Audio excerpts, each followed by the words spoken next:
Meu nome é Caio. Tenho 31 anos e trabalho como motoboy há 2 anos. Não é o emprego dos sonhos, mas é honesto e paga as contas. Sempre gostei do silêncio das noites na cidade. Há algo tranquilizador em rodar pelas ruas desertas, mesmo que às vezes o vazio pareça carregar um peso estranho. Numa terça-feira, perto das 11 da noite, recebi um pedido que à primeira vista parecia normal. Uma entrega em um bairro periférico. Só que o endereço era incomum. Não era uma casa, um prédio ou uma empresa. Era apenas uma coordenada enviada pelo cliente, algo que eu nunca tinha visto antes. O nome registrado no pedido era Senhor Silva. Confesso que fiquei desconfiado, mas aceitei. Pedidos noturnos em lugares isolados não eram novidade. E para ser sincero, a gorjeta prometida era generosa demais para recusar. Enquanto eu atravessava a cidade, o clima parecia diferente naquela noite. O ar estava parado, pesado. A brisa comum havia sumido e o céu estava nublado, abafado. Cheguei à coordenada indicada e vi um grande terreno baldio. Era cercado por arbustos altos e cheio de entulho espalhado. O lugar cheirava a terra úmida e lixo. A luz fraca de um poste próximo criava sombras que pareciam se mover ao menor balanço. Parei minha moto na entrada e, ao descer, uma sensação esquisita me atingiu. Não havia nenhuma casa ou sinal de alguém esperando, apenas escuridão, até que um som distante chamou minha atenção. Passos, lentos, mas constantes, vindo do meio do terreno. Oi? Alguém aí? Minha voz ecoou no vazio. Por um momento tudo ficou em silêncio, mas então uma figura surgiu. Um homem alto parado na sombra. O homem não respondeu de imediato. Apenas ficou ali, parado, quase fundido à escuridão. Ele parecia observar, mas não dava para ver seu rosto claramente. Dei um passo à frente, tentando ser profissional, mesmo que cada fibra do meu corpo me dissesse para voltar para a moto. Senhor Silva, né? Sua encomenda está aqui. Ainda sem resposta, mas ele finalmente se moveu, vindo devagar na minha direção. O som dos passos no chão de terra parecia mais alto do que deveria. Cada vez que ele avançava, meu coração acelerava. Comecei a reparar em detalhes que me deixaram desconfortável. Ele estava usando uma roupa que parecia muito larga, quase desleixada, e seus passos tinham algo estranho, como se mancasse. Quando ele chegou a alguns metros de mim, finalmente respondeu com uma voz rouca e baixa, quase sussurrada. Deixa aí no chão, perto daquela pedra. Olhei para onde ele apontava. Uma pedra grande, coberta por musgo, que eu nem tinha notado antes. Estava a uns 3 metros de onde eu estava. Algo não fazia sentido. Quem pede comida e pede para largar no chão, num lugar desses? Olha, senhor, eu posso entregar direto para você. Comecei a dizer, mas ele me interrompeu. Deixa aí. É melhor assim. Aquela frase, dita de um jeito tão seco, fez minha pele arrepiar.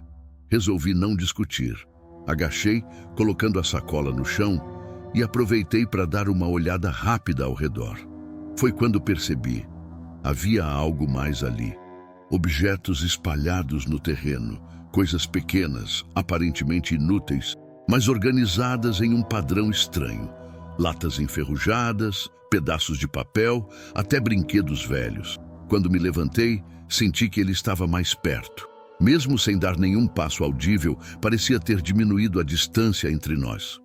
Meu corpo todo ficou tenso. Obrigado, pode ir agora. Ele virou o rosto levemente, como se estivesse esperando por algo. Minha mente gritava para eu sair dali. Dei um passo para trás, tentando disfarçar meu nervosismo. Boa noite, então, murmurei enquanto caminhava em direção à moto. Mas, enquanto eu me afastava, notei algo que congelou meus movimentos. Ao lado da pedra onde deixei a sacola, havia uma pequena caixa de papelão que antes não estava ali.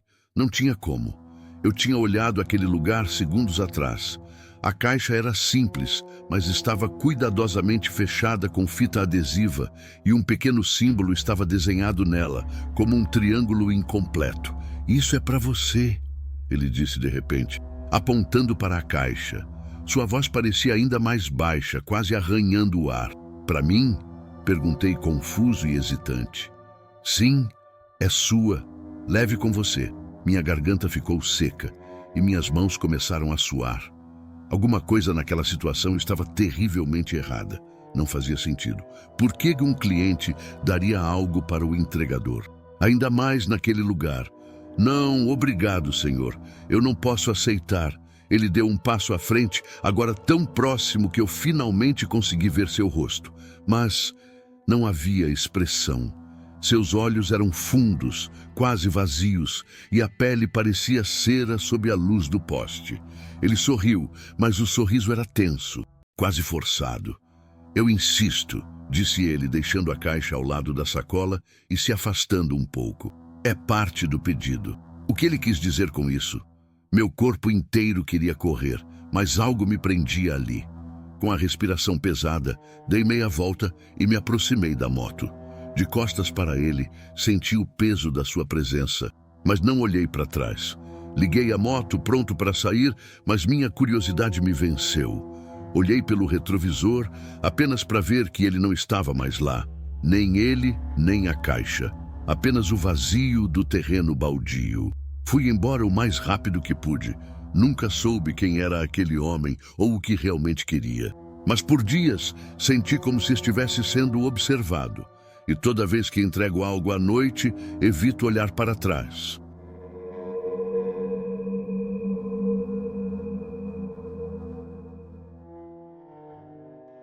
Quando aceitei o trabalho de babá naquela casa, não imaginei que a noite fosse me marcar para sempre.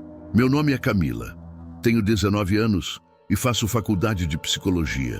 Durante as férias, costumo aceitar trabalhos como babá para complementar a renda. A família Oliveira parecia simpática. Um casal jovem com uma filha de 5 anos chamada Helena. A casa, uma construção antiga de 2 andares, ficava em um bairro tranquilo, mas tinha algo de austero, como se escondesse histórias que ninguém queria contar. Cheguei às 7 da noite. Helena já estava jantando e os pais me deram instruções rápidas antes de saírem para um jantar. Se precisar de alguma coisa, tem o número do restaurante na geladeira, disse a mãe apressada, enquanto o pai já esperava no carro. Depois de colocar Helena para dormir, a casa mergulhou no silêncio. Resolvi dar uma olhada na sala, um espaço decorado com móveis de madeira pesada e tapetes que abafavam os passos. Foi quando notei uma porta quase escondida no canto, ao lado de uma estante. Era diferente das outras portas, mais baixa e com uma fechadura antiga. Curiosa, tentei abrir, mas estava trancada.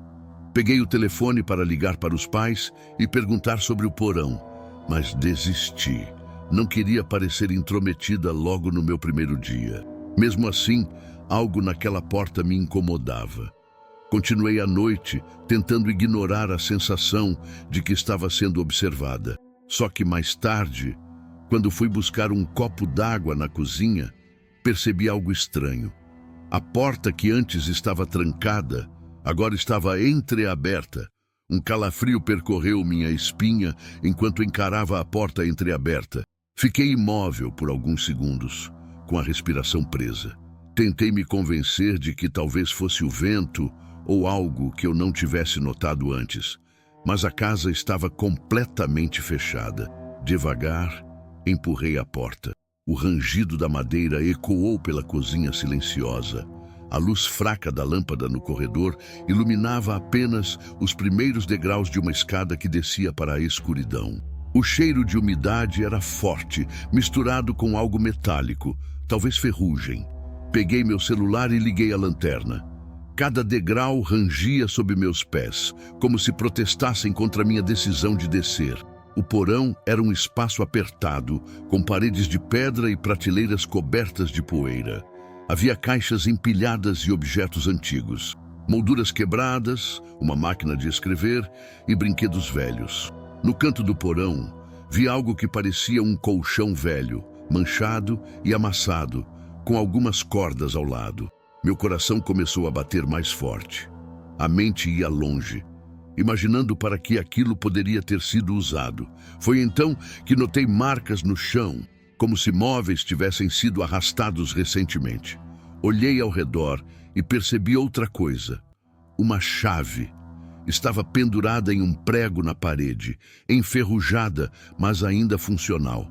Peguei-a com cuidado, tentando entender se era para a porta do porão.